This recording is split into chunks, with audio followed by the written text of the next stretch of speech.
Happy Tuesday, everybody. Welcome to Disrupt Your Now. This is the show for entrepreneurs who are ready to shake things up. So, whether you are starting a new business and need help with strategy, ideas, or you have an existing business, this is the place for you. And tonight we have Marty Strong. Marty is an amazing person. I'm going to let him introduce himself more fully, but to let you know really quickly, he's a retired Navy SEAL. He is the CEO and Chief Strategic Officer, I think, Chief Strategy Officer for a company. And he's written a whole bunch of novels and 2 business books. So the first business book is Be Nimble, and the second business book comes out later in the year. So Marty, first of all, welcome to the show. And secondly, fill in the gaps, the big gaps that I left, and let people know how you got to where you are today. Well, first, thanks for having me, Lisa. I Mhm. appreciate the invite. Uh, I guess the beginning of the story is in Nebraska. That's where I was born, in the Panhandle, Mhm. a little tiny place called Sydney. And eventually, we moved to Omaha. And my father went to Vietnam as an employee for the Department of the Army, and was there for 18 months during the Vietnam War. Came back and announced that we were all moving to Japan. So we moved to Japan for 4 years, from '68 to 1972. And my parents divorced while they were over there, so I came back with my mom and my brother and sister. Mhm. And by the time I was 16, I decided I was going to, as we would say in those days, get away from the square states out there in the Midwest. So I joined the Navy at the age of 17, and one way or another, I ended up getting into and through the SEAL basic course called BUDS. Mhm. And we had 126 people start, and we had 13 original guys graduate. And Wow. somehow I was one of them.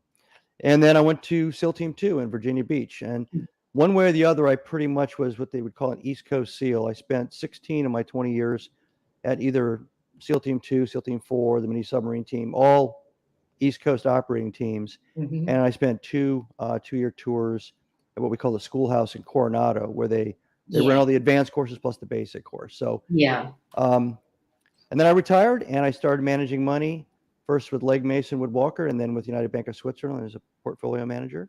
Mhm. And after 7.5 years of that, I got into business and business leadership and kind of worked my way up, director, VP, and now I'm a CEO. I've been a CEO for about 10 years now.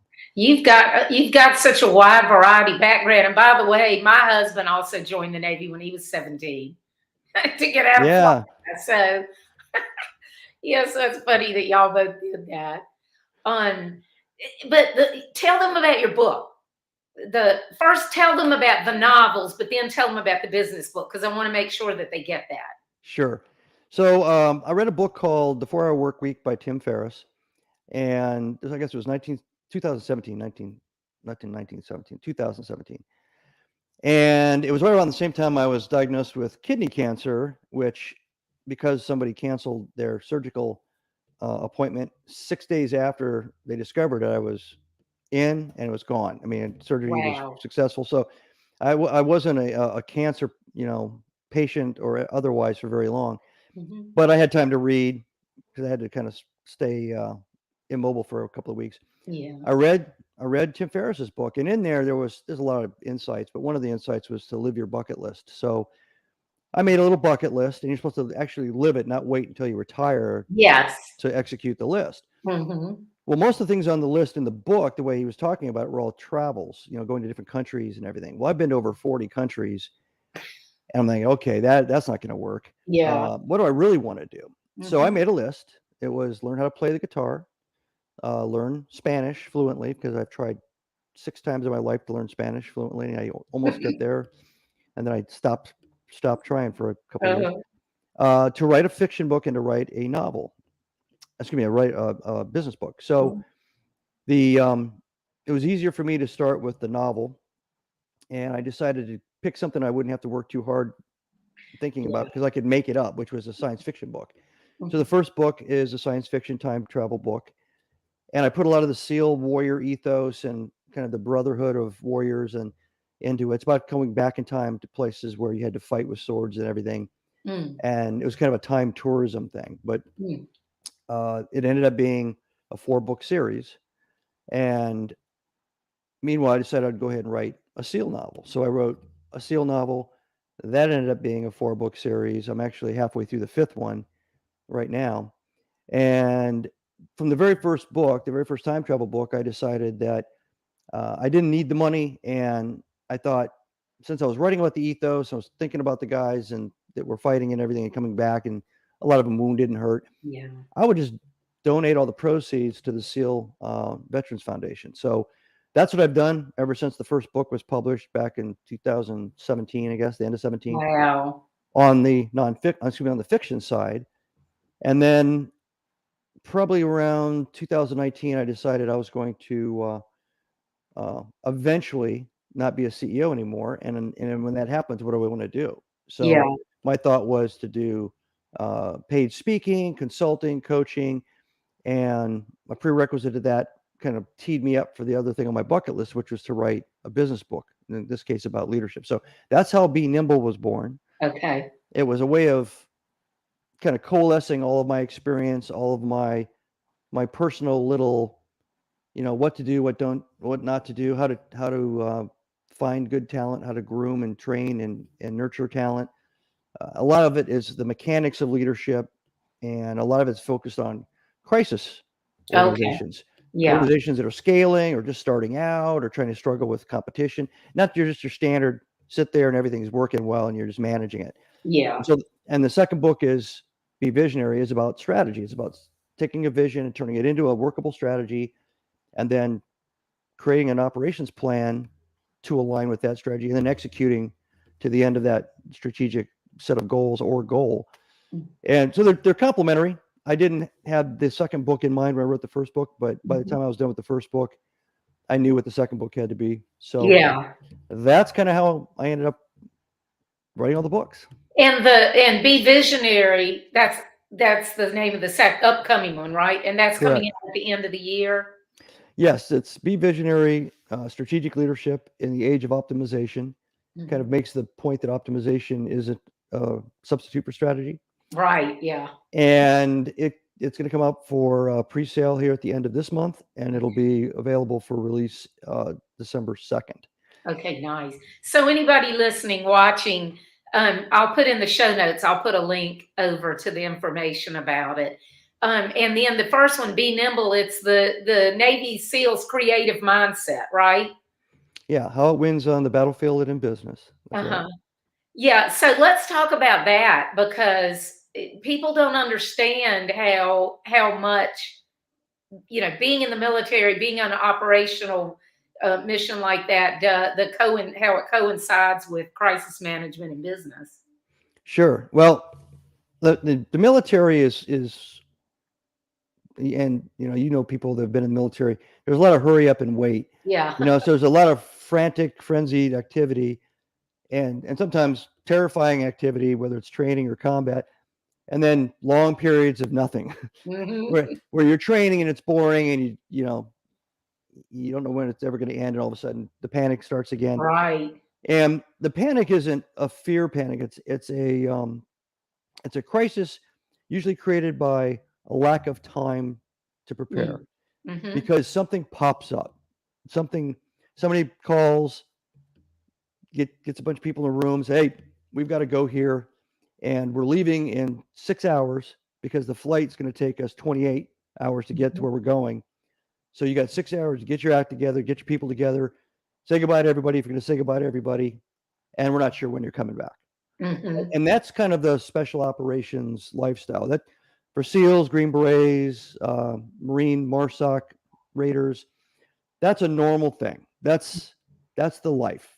And so if you live that life, like I did for 20 years, you learn to get into that, what they call a battle rhythm. You learn to figure out how to prepare for it, how to anticipate it, how to be prepared in advance for the chaos. A lot of premeditated planning, a lot of staging, and making sure all your equipment, all your people are trained and honed. Everything works. There's batteries that actually work in everything, because when somebody says you have 6 hours, you can't go running around and check everything. Yeah. Yeah. It's too late. I think it was Donald Rumsfeld said, when it's time to go, you have to go with the army that you have, not the army you wish you had. And that's the same with SEALs. So you end up being like a fighter unit. You're always ready to slide down the pole, jump in the fire truck and go to wherever the smoke is. So all of those things sound very militant and, mission, combat, all that. But I got out in the civilian world, especially when I started analyzing companies initially as a financial advisor and a portfolio manager. And I look at these companies and they're in the same crisis. They're in the same chaos. It's either something internally that generates this kind of nutty, this nutty event, or it's an external threat, or it's something, big like a pandemic, and so everybody was in reactive mode. Mm-hmm. The markets were in reactive mode. The management teams in charge of companies were in reactive mode. Sectors were in reactive mode. The government was in reactive mode. And I go, wow. So everybody is just waiting for that call. And that's when they run around asking everybody if they can find their left boot or they know where their hat is. I mean, Yeah. So there was a lot, I thought, that I could bring over from my military experience. And the more chaotic the organization, the more applicable and the more valuable learning to deal with that and lead that way or lead through all that becomes. And that's kind of been my niche. I mean, even when I was managing money, my niche was calming people down, having a forward-looking plan. The market started to go crazy, like on a day like yesterday, whatever. I would have been on the phone calling everybody, saying, how you feeling? Yeah. Well, let's go through your plan. Your plan anticipates ups and downs. You're good. We're good. Great. Yeah, reassure them. You're good. You're good. You're good. I'm good. It's all good because we had a plan. I wasn't just buying stocks, just to buy them. I had a plan that was based on what they wanted to do with their lives. And that was something I brought over, the planning, from the military experience. So that anticipation of crisis as a reality in life and in business, and preparing methodically and thinking kind of over the horizon, what kind of threats or opportunities are going to pop up.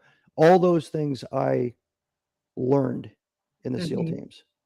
And it's maybe sometimes easier in the SEAL teams. Well, it is. It's easier to lead in the SEAL teams because everybody you're leading knows the deal. They're all going through it. They've all been trained for it.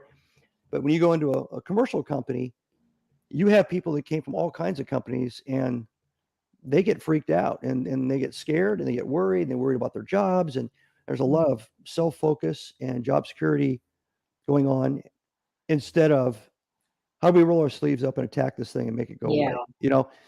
It doesn't take a long time as long as the leadership, gets them in a room and says, this is what we're going to do. Looks them in the eye. Everything's okay, guys. We're going to get through this. So it's not much different than talking to panicked clients. It really isn't. It's about human communication and leading and then having a plan when you lead. And probably one of the biggest differences between the companies and the SEALs is that you don't necessarily have the best disciplined or most self-disciplined employees. So like at a SEAL team, everybody knows what they're supposed to do. They're ready to move, even if they don't know exactly what they're doing, versus people that are like, who's kind of sitting around.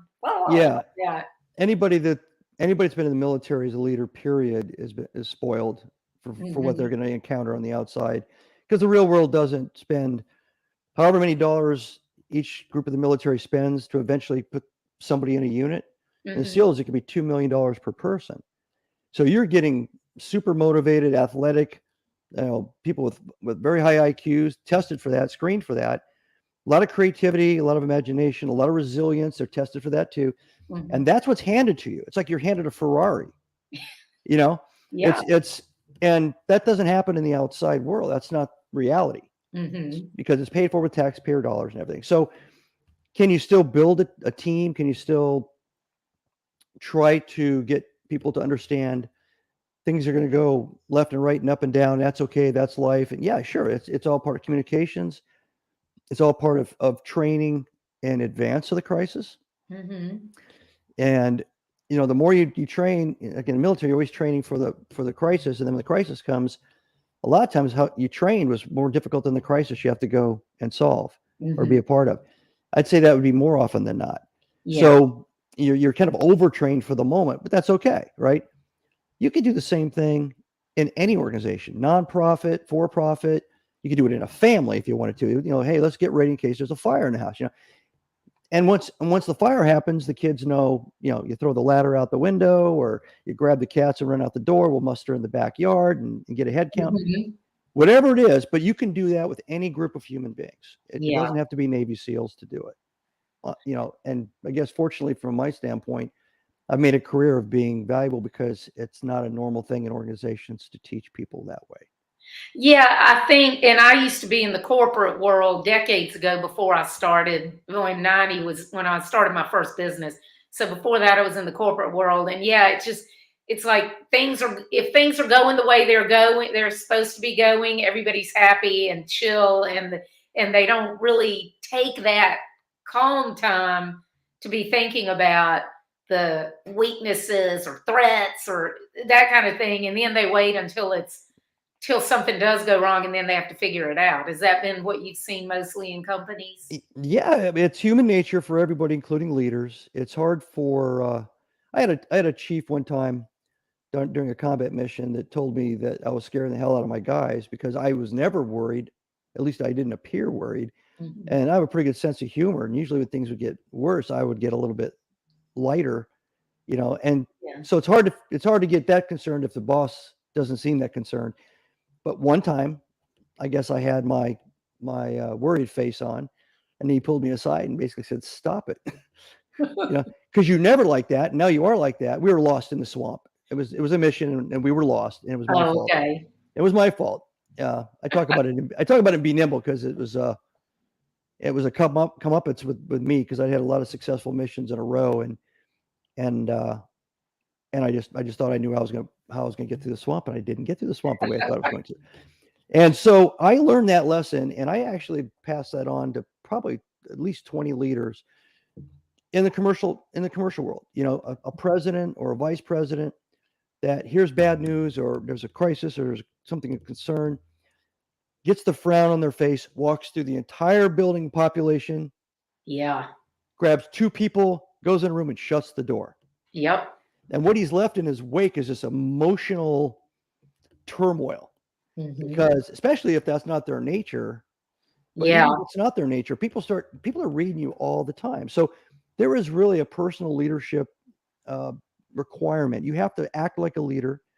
You have to, especially when things are going wrong, you have to realize what leadership's all about. It's not just about solving the problem as a math drill. You've got all these people looking to you. And the reassurance isn't it's all going to go away. The reassurance is we're going to figure this out. And it works. It works. You don't have to be a SEAL to apply it. Anybody can apply it. It's just not normal for human beings. So therefore, if a leader hasn't been taught to do that, the leader will default to their natural reaction to bad news, and then it'll be on their face. And so there's a tip for anybody that's listening. The worse the news, the happier you should look. Big smile on your face. Leave the door open. Bring some people in, talk in a normal tone of voice, and say, this just happened. So what I want you to do is I want you to get a couple of people together, and I want you to start working the problem. And then if you want to come out and tell everybody because you think it's going to get out, bring everybody around and say, hey, this just happened. We've got 2 project teams we've just put together, and we'll let you know how things are going, and we'll figure this out. It just takes the punch out of it. And you're giving people something to do, and by being calm like that and saying this is what we're going to do, you're giving them something to do, but you're also freeing their mind up to actually work on it and come up with solutions instead of just sitting around and worrying about it. And it becomes a part of the culture. If the culture is comfortable that the people in charge have emotional maturity and intellectual humility, meaning when things go wrong, they don't start blaming everybody. They sit down and say, what's going on? What are the facts? And if we thought we were prepared for it and we aren't, let's come up with a new solution. And that kind of maturity is impressive if you see it. And it is also, it's viral within an organization. You still have a few people that get worried about everything anyway, but for the most part, the people that have been around for a while, the employees will look at the employees that are newer and they go, oh, what just happened? Don't worry about it. These guys are really good. We've been through a couple of hard knocks, and, they bring us in, they'll let us know what's going on. We won't be kept in the dark. And, and then all of a sudden you've got all these you've deputized, without necessarily having a class on how to do it, you've deputized all these people in the workplace to tell each other and to tell anybody that's new that here we don't freak out. We don't go running out of the building screaming. We don't take the day off and take a personal day because we're not sure how the world's going to end tomorrow, just because the boss shut the door and closed everybody in there. So, yeah, it's a cultural thing. If you're a senior leader, you got to make sure your subordinate leaders are living the leadership style the same way, because it isn't good if you come walking in and say this and they come walking out of the room looking like the world's falling apart, because that doesn't work. Everybody's got to be kind of presenting a positive mental attitude about challenge. Yeah, because that's all it is. Well, and I know that when you first joined the company after the financial stuff, when you first joined that company to help grow it, you grew it a lot. So can you talk a little bit about the difference between the leading when it's smaller and then through all that growth and up to the large size that it is now? Because I'm sure it's very different. Well, again, the difference between the commercial side and the military is not short of resources most of the time, especially in a special unit. You get a lot of money. I mean, one year, I think it was 1994, there was probably only about 800 SEALs, and we shot more 9mm ammunition than the entire United States Marine Corps. Wow. Because if we wanted it, we got it. And we'd go up to a training range and we'd shoot 10, 15 anti-tank rockets per person until we were like snipers with those things. Yeah. The average person in the military doesn't get that kind of opportunity, because we got money and we had all the resources we needed. So the first thing you notice when you step into an organization, small for sure, is you're resource strapped. Yeah. You have all kinds of great ideas, and you don't have enough money to pursue all of them. And one of the ideas maybe we just need to hire one more person. Oh, we can't afford one more person. Yeah. But if we had this one more person, yeah, but we can't afford one more person. So you can let the idea die. And it may have been, this is how we turn the corner. Maybe a special kind of person, somebody with a certain kind of skill or knowledge base that you desperately need. So now it starts to look like either an accounting cost issue or an investment. So I learned, because I just came from the investing world for 7.5 years, those companies that optimized and focused on short-term gratification, their stock price, weren't investing in the next 5 years, next 10 years. And they paid the price, as their competitors that were doing that retooled, upgraded their products, stopped their products, and came up with a whole new line of products or services. And they were stuck just making sure, they were optimizing the one product or two products that they produced were efficiently produced and all that. And I saw that all the time. Yeah. So you have to get everybody, especially if you're advising a founder or you're not the person in charge ultimately, it's somebody else's money at risk, to think of these things as investments as opposed to labor costs, or investments as opposed to a technology system cost. That's the first hurdle. Because if you don't do that, you're forever stuck in a resource loop where great idea, can't afford it, great idea, and then you don't afford it, and so therefore you don't do it, and you don't scale, and you don't get bigger and better, and you're lucky if you survive. That's how most small companies interact with that dynamic of, this is, we know we got to do this, and then they don't. Yeah. And they don't have, and they don't even go out looking for other investors. Maybe because they just want to control the ownership of the company. But you see, if you watch that show Shark Tank, there's a point where you get beyond the equity in your house or your mom's loan, and you have to go, if I want to do this, that's basically the story of everybody that comes into Shark Tank. Yeah. I'm at a point where I can't go further, I can't get bigger and better, I can't compete in a different way unless I have other money. Yeah. I need an investment. And so that's the first thing you learn. That's the first thing I learned, that the investment experience was actually not a loss leader coming into the corporate leadership environment. It was actually a really good mindset. And Mhm. having analyzed so many companies and seen the winners and the losers and looked at the why, from the management point of view, I thought, okay, one, a lot of companies don't have a strategy. They don't look forward. Yeah. Two, they don't think with an investment mindset. And three, they are control freaks because it's their money. And Mhm. so they don't want to bring anybody else in, either as another, say, talent to argue with them, Mhm. or somebody else to take a cut of the ownership. Yeah. So these are again, we're back to human nature, and that's where it stops. You've kind of nipped the growth of that company in the bud. That's the end of that, and then you start doing things like economizing. I need one more person, but I can only afford this much. So that's the kind of a person I'm going to bring in. Yeah. And when Susie quits or Joe quits, I can get two Susies for half the price of Susie because I need one more body.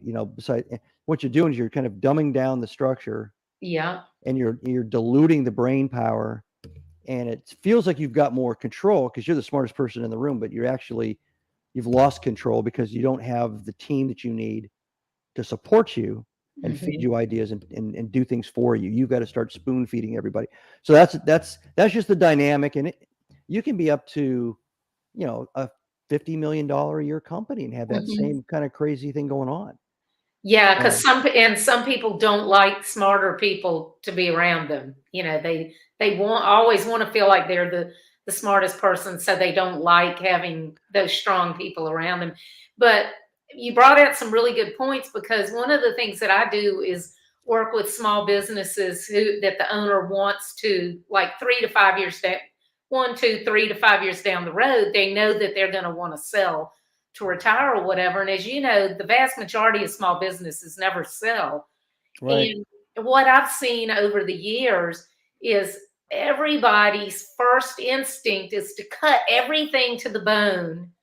We got to get the sales as high as they can possibly be. We got to get everything else as low as it can possibly be, because we just want the bottom line to look really good, because then we're going to be able to sell. And they don't realize the damage that they're doing to the company. And I mean, like, for example, a company that I knew in the 90s that somebody very close to me worked for, they had a great company going. And then the way that they started cutting everything to the bone, the morale sunk, everything got worse and worse. The product quality got worse because they started ordering some parts from China that they had made themselves, and then they didn't work out very well. And it's just one thing after another, but it all is that same pattern that you're talking about.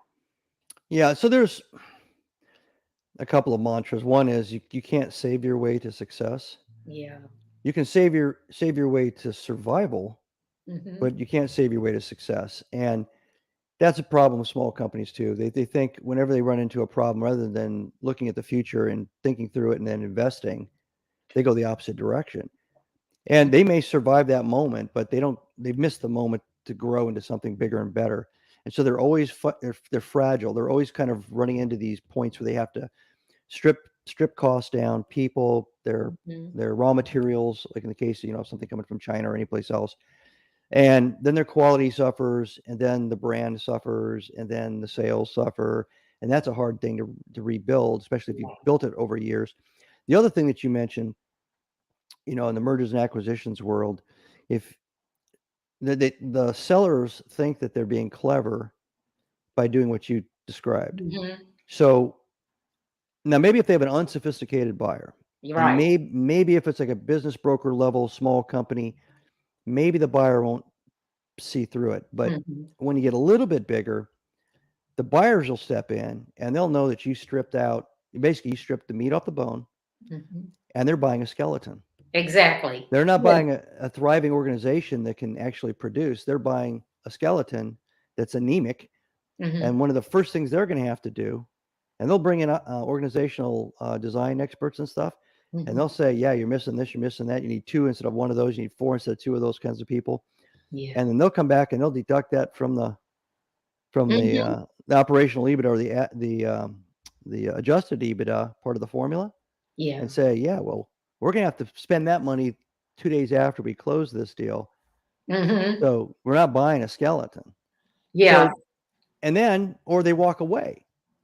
And then you're sitting there and you go, okay, well, now we don't have enough people to operate. Weren't able to sell this thing. Maybe next year. Now you got to you got to hire people back in. I know I've heard of companies that have done that twice.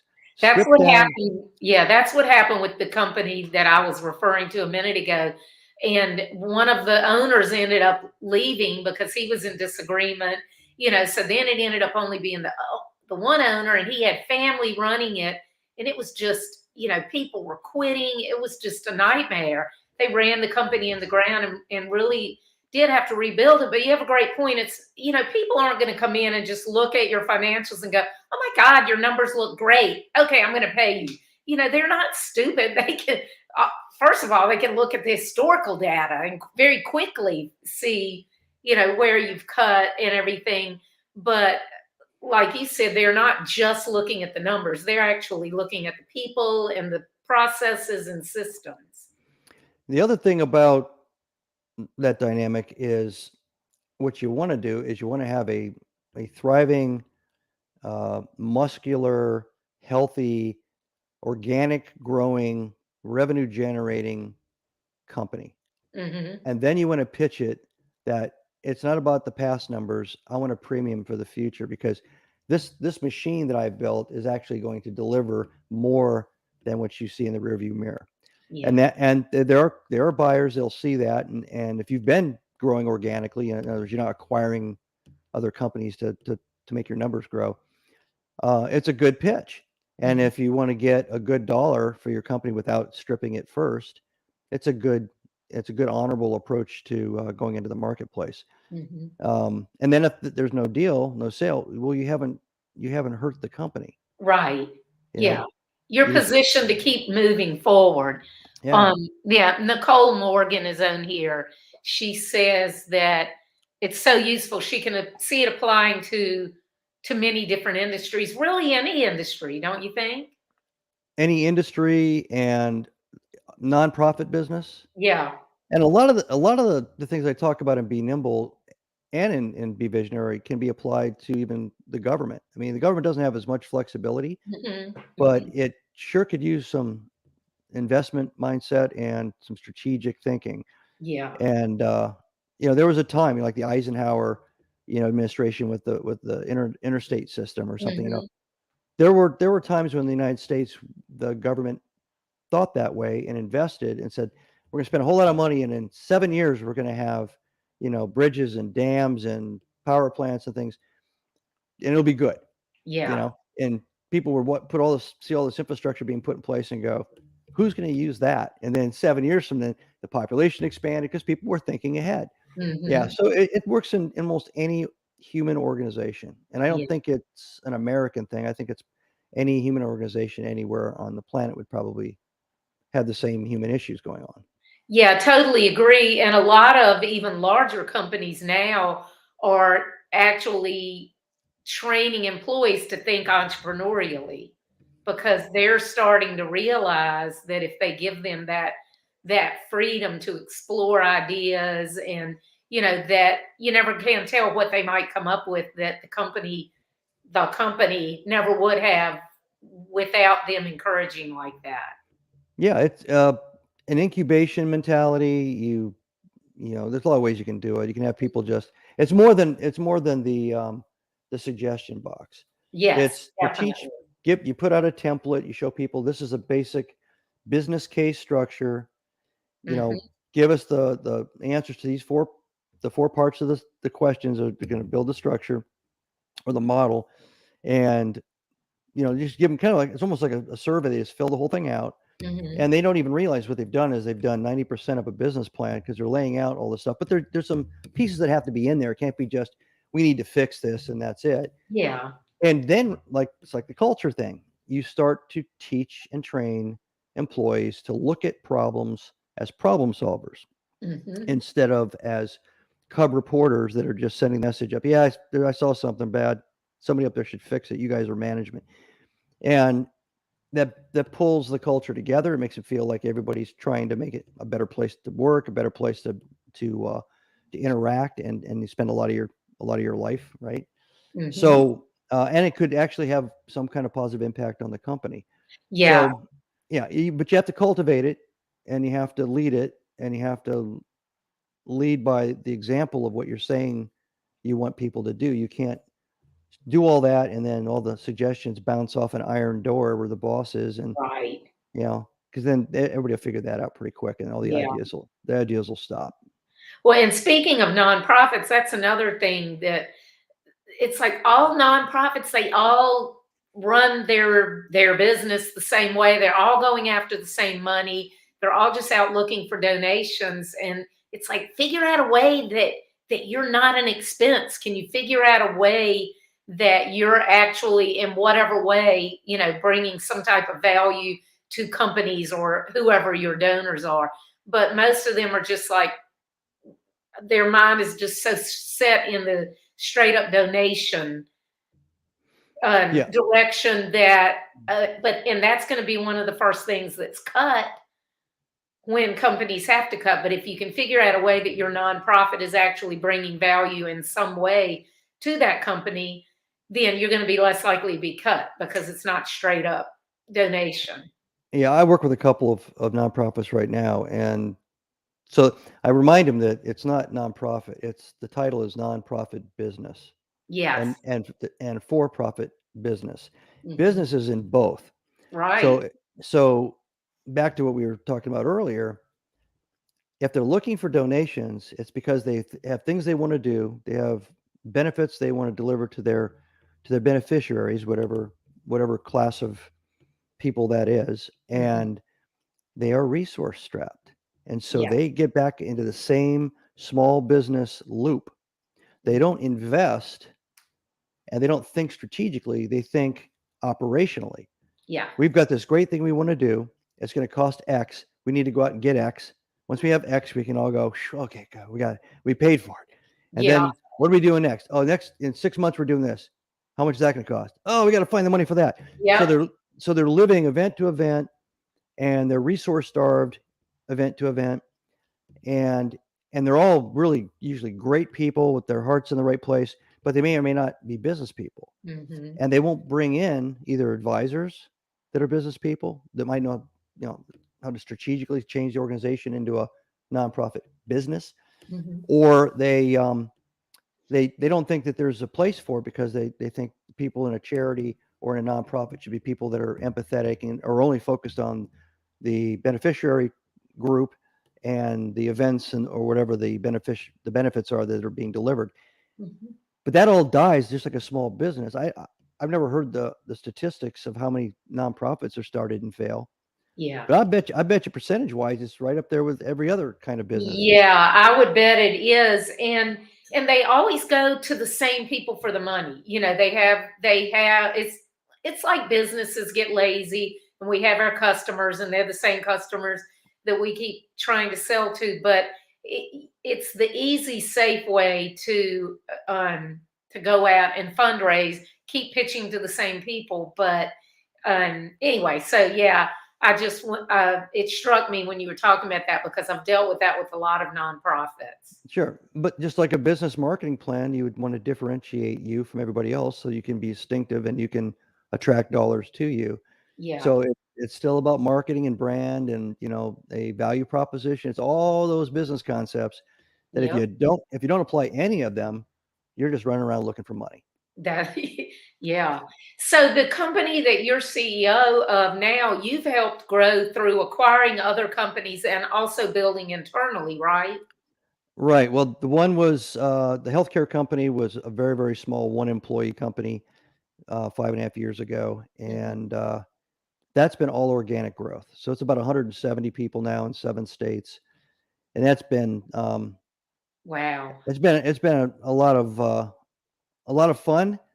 I actually started a company within that structure that was a medical billing company that we had internally, and I was going to Mhm. try to turn it into a profit and loss company eventually. And the first company, the first one that I bought, grew so fast that we didn't have the resources Yeah. to invest and scale the billing company as fast Mm. to keep up with them.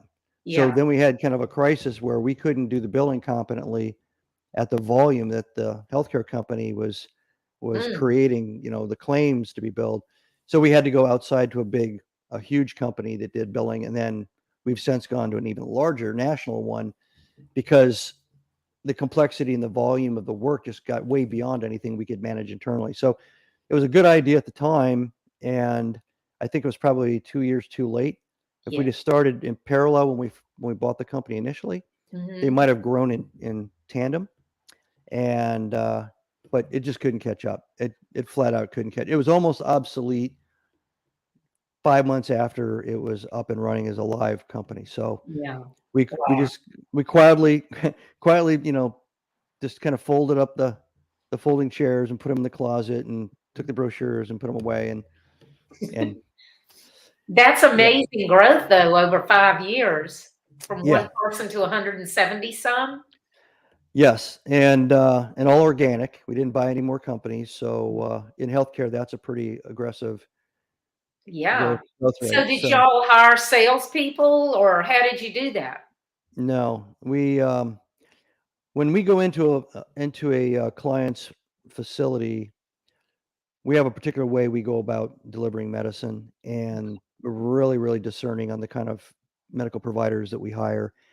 And usually by the time we've been there for about 4 to 6 months, the medical outcomes are radically improved, not Wow. just a little bit, but radically. So one of the measurements in healthcare, mostly from hospitals, because they get penalized for this, is if you send somebody out of the hospital, you discharge them, and they come right back in less than 30 days. The hospital has to do that work for free.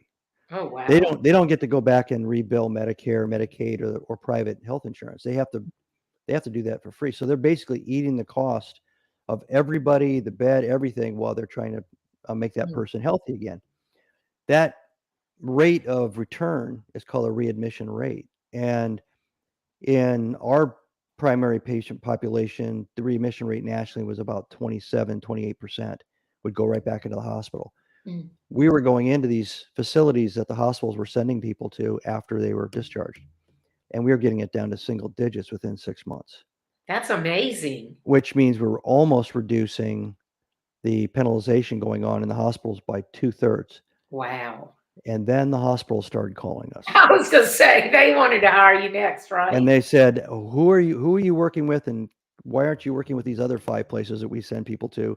Hmm. And then we were off to the races. So we've always had at least 15 to 25 clients closed and backed up. It's always been um, a great thing because I did a lot of sales in other places, uh, but this wasn't about sales. This was all about execution and scaling and recruiting and fulfilling the orders, That's essentially. awesome. So when Yeah. it was let me see, uh, when it was the one person, were they doing the same kind of work? And then when y'all acquired it, what happened then?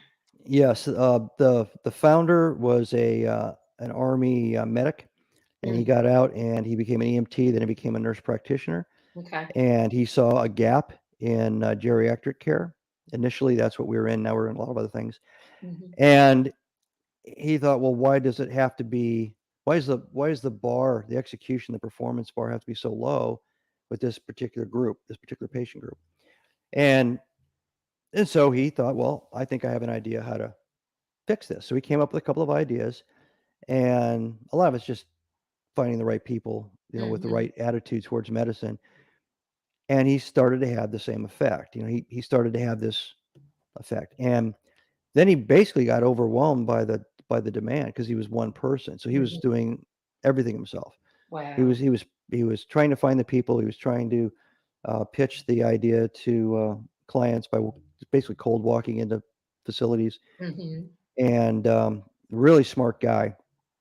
But he very empathetic guy. I think his heart's really in practicing medicine and not being a manager, Yeah. and he didn't have the education or background necessarily to come up with a big business plan or anything. So when he went to sell the business, he wanted to make sure somebody was going to kind of take it to the next level, but stick to the same core value system.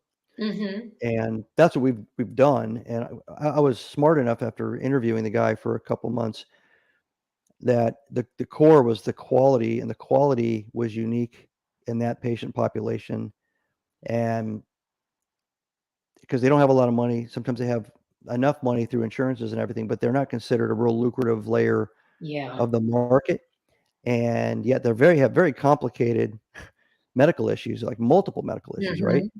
Yeah. So you can do a little bit of good medicine, just pay attention a little bit, and have a huge impact, positive impact. And the bar was so low, we were able to actually come in there and duplicate what he was doing, scale it up. I mean, I immediately got, I think 6 or 7 other people involved. I got one recruiter initially, Hmm. and I mean, there was periods in there where me and some of the senior leaders were taking pay cuts so we could hire another recruiter or another recruiter because we had so much pent up demand. Wow. But and I would tell my board that we could go out and probably scale. We could grow faster by finding people faster, but the people we would find would be marginally effective, and then the whole concept would die. Yeah. The quality would dissipate and be diluted, and we'd start to be like everybody else, and then the referrals would dry up. And Hmm. so by sticking to quality and having faith in what we were doing and the deliverable, the quality of the deliverable, and the positive outcomes, which is a great story, right?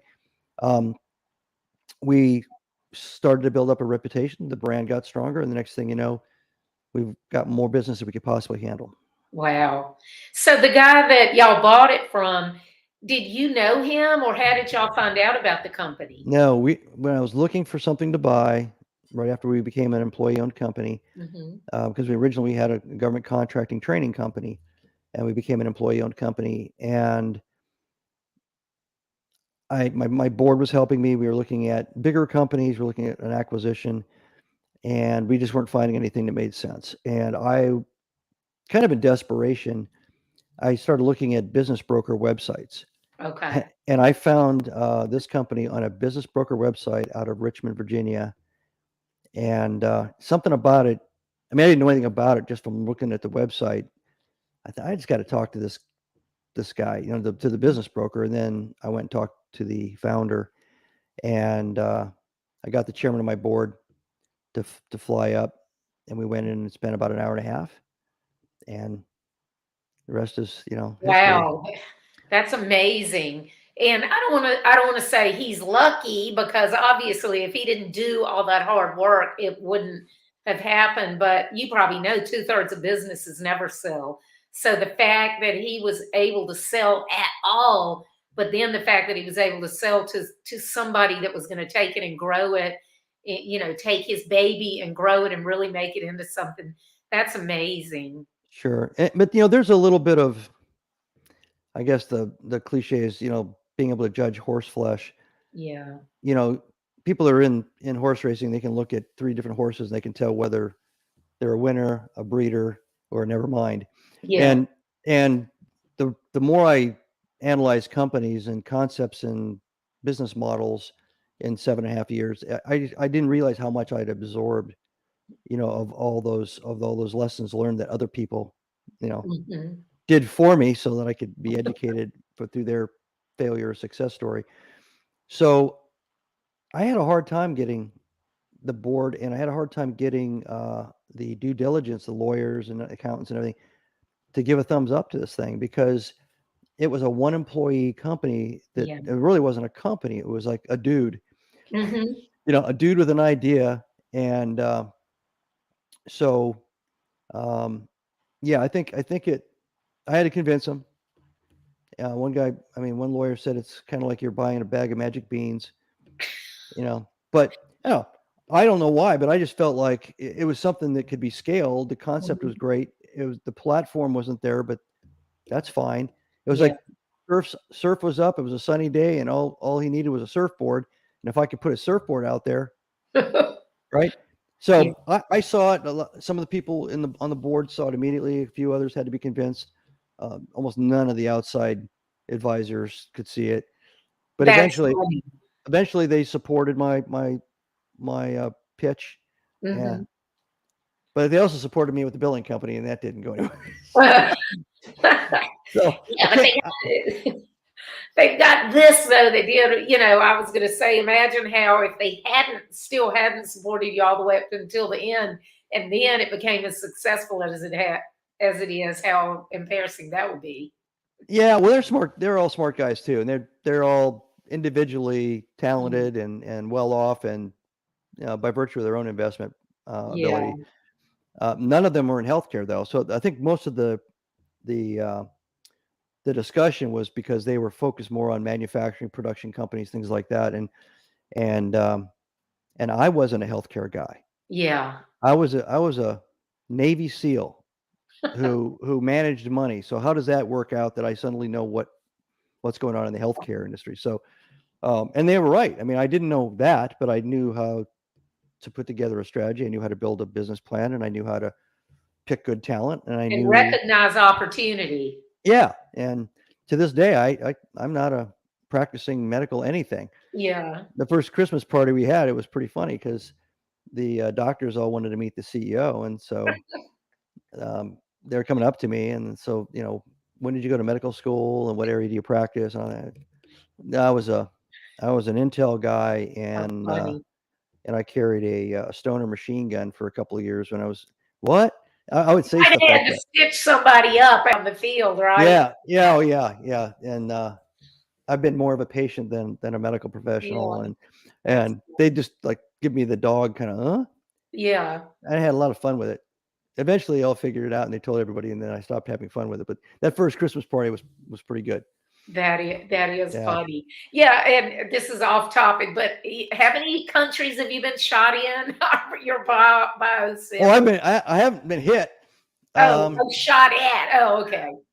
two, Two that two you've been shot in. shot at. Oh, okay. So you haven't actually been shot. No, I was shot with a spent training round and took my leg out and Oh God. made me hobble around for about a week. But that's the Mhm. closest thing I've been to being shot. Well, that's good. All my disabilities had to do with parachute jumping and sliding down ropes and bouncing off Yeah, concrete and that kind of stuff. yeah. Well, one thing, I've had you for almost an hour. I can't believe it. Doesn't seem that long. But before we go, I want to talk about, because you've changed direction, multiple times in your life and made these leaps, if you want to call it that.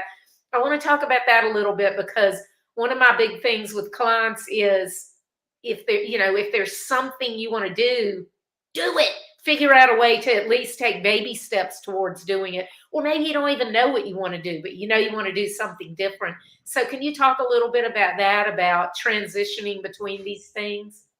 Sure. Well, the first thing is the terror you have when you're a senior in high school and you don't know what your life's going to look like, and that everybody's expecting you to come up with your plan, Yeah. right? Or your parents have a plan, but you don't understand the plan or don't agree with the plan. Mhm. And then you go to graduate from college if you end up going to college and you don't know what you're going to do and you're Still the terrified. same old thing. Yep.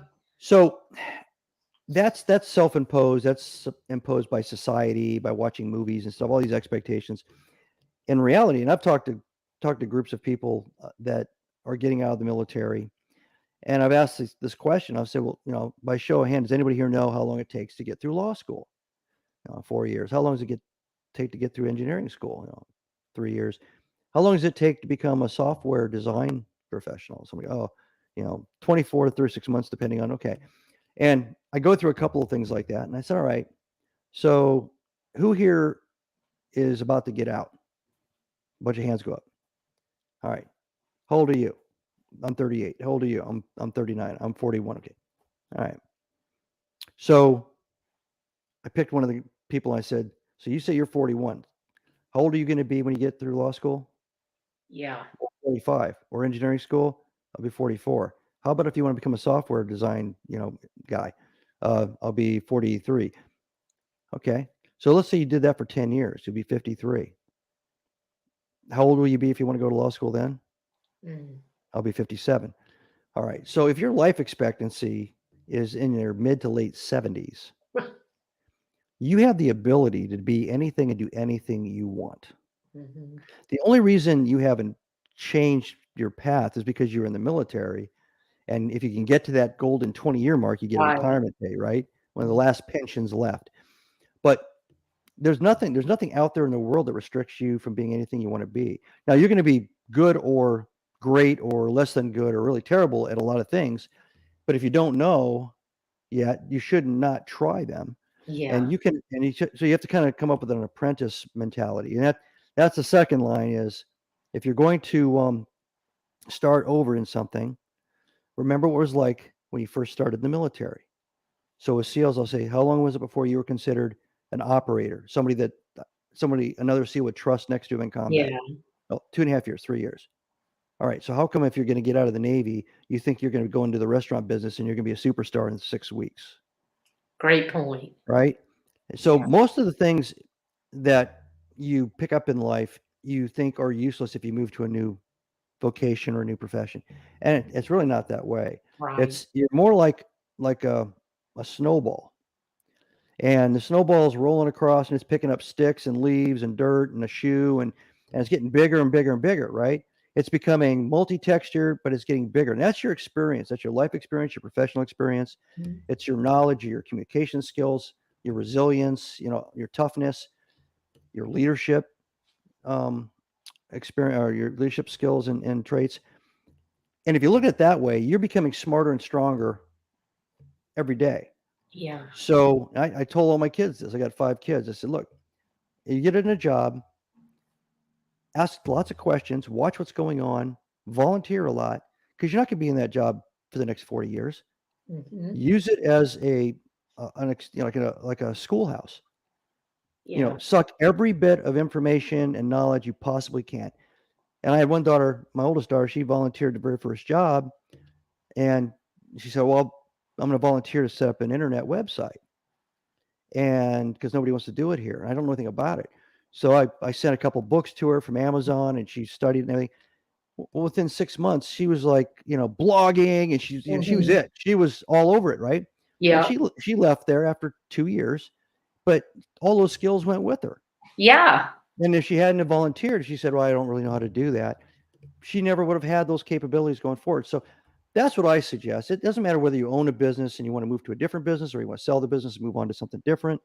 If you're an employee and you just want to be a different kind of employee, you can't overlook the fact that in this country anyway, people live healthy, long lives. Yeah. And the opportunity is out there in our system to do almost anything you want. It doesn't mean Mhm. you're going to be famous or make $1 million out of it. But if you want to play the guitar, play the guitar. You know, put a hat out there, you might make lunch money. But Yeah. but if that's what you want to do, try it. Try it. Yeah. Try it. And age isn't a factor. It really isn't a factor. Yeah. I totally agree. And I think a lot of people they don't understand how their skills and experience translate between industries and sectors and so forth. But there's so much in common, but they don't know how to translate it and use the right words so that somebody they're talking to in a different sector, and especially with the military, because all the acronyms and everything, and they come out using that same vocabulary, Hmm. and they need to learn the business vocabulary so that the business people can understand them. It's not that what they're saying is wrong, but they need to speak in a language that the business people can understand so they know what they're bringing to the table. Yeah, absolutely. Stay humble and think like an apprentice and just absorb. Be a snowball. I love that. And I'm going to laugh all night at your snow. I'm going to have the picture of the snowball going down the hill with the sticks and everything in my mind all night. But that's great advice.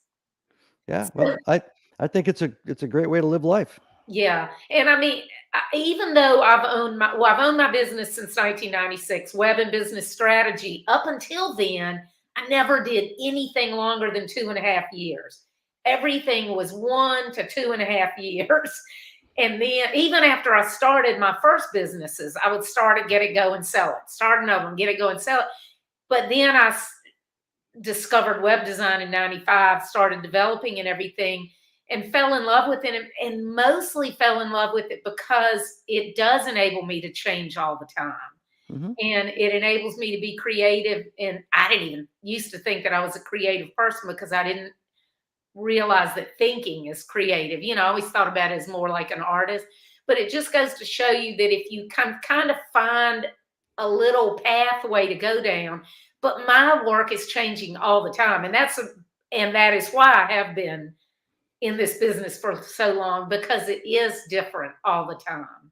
Yep. You know? The theory of individual evolution, it's all about adaptation. Yeah, I love it. All right, so tell them where they can find out more about you and about the books, and I'll put it in the show notes too. But Sure. Marty Strong, BeNimble.com is my author website, and I've got articles and links to podcasts. I've also got the Amazon links to the different books and my novels. That's okay, the easiest way. And I write the novels under ML Strong, and they're in Amazon. And I write my business books under Marty Strong. okay. And Be Nimble is already out. It's been out for a couple years, right? It came out this last January, so it's only Oh, been out okay. a couple Wow. of, and that's in Audible format as well as Kindle and paperback. And then Be Visionary will be live for pre-sale here in about 3 weeks, Oh, I and can't wait. then be released in Audible and Kindle and paperback format That's in December. exciting. Are you going to have a book launch party? Yeah, it'll probably be like this. So probably, I was going to say, if you're going to have a book launch party, invite me, because I'm only several hours down the road. That's funny. usually it's just me and my wife having a glass of wine with our Yorkie poo. Yeah, you're like, whoo, got that over, That's got that done, that's right? exactly right. And she lives through me doing all the writing and all this stuff, and yeah, it's more of a victory for her that that project's over. Yeah, yeah. Yeah. I'm actually working on the workbook, the companion workbook for my last book now. And so just try, almost finished, but not quite right, not quite ready to release it. So I know I about drove my husband crazy when I was writing this last one, but the one before it. Now, remember you said the thing that it was in your head and you just pulled it out and wrote it. One of the Yeah. books. So the book that I wrote before Disrupt Your Now, Boomer Cash Out, I wrote that in a weekend because I was like you. Everything was in my head. It was the stuff that I've been preaching to clients and they won't listen. So I'm like, if I put it in a book, maybe they'll listen. And so that was easy, And then this one, I was like, oh, it took me a year to do. So Yeah. Well, I couldn't do it if my wife wasn't supportive, and she's, like I said, she's very patriotic, and she knows I get these little flashes of, I guess, brilliance. well, I hope so, but at least imagination. Yeah.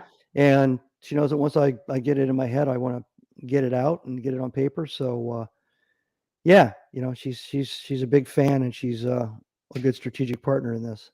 That's great. Well, I can't wait. I've ordered Be Nimble and I will be ordering Be Visionary. So I'm really excited about it. Thank you so much for your time tonight, Marty. I really enjoyed having you and I look forward to the book. Well, thanks for having me, Lisa. It was great meeting you. Thanks. See y'all next week. Bye.